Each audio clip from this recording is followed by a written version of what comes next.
Čo robí človek, ktorý nebdie? Teší sa. Čo robí človek, ktorý nebdie? Bdie. Čo robí človek, ktorý nebdie? Ktorý nepije? Nebdie. Nebdie. Tak potom slope. Jak aj ja. Čo robí človek, keď nebdie? Nebdie. Nebdie je v podstate z francúzského slova to pochádza. Nebdie. Bdie je v podstate u nás byť. To znamená, že človek, ktorý nebdie v tej terminológii znamená, že proste nie je. Človek nebdie znamená, že človek proste nie je. Keď nebdieš, tak čo? Mi niekto nechýba. Čo robí človek, keď nebdie? Je hore. Čo robí človek, keď nebdie?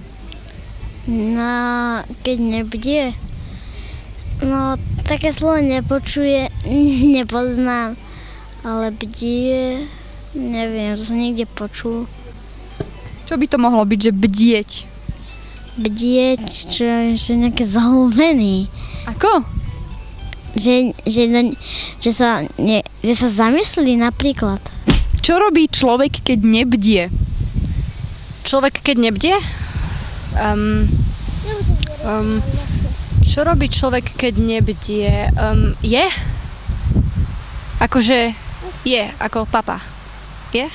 A keď bdie, tak robí čo? No, však z chladničky si zoberie jedlo a je, nie? Čo robí človek, keď nebdie? Neviem. A keď bdie, tak čo ti to pripomína to slovíčko bdieť? Pracuje. Takže keď bdieš, tak pracuješ? Mhm. To znamená, že keď nebdieš, tak čo? Že nepracuješ. Čo robí človek, keď nebdie? Vyhubí. Čo robí človek, keď nebdie? Keď nebdie, spí. Čo robí človek, keď nebdie? Ja teraz tu čakám autobus. Čo potrebujete? Čo robí človek, keď nebdie? Keď nebdie, tak obeduje. Či? A keď bdie? Keď bdie, tak asi po obedie.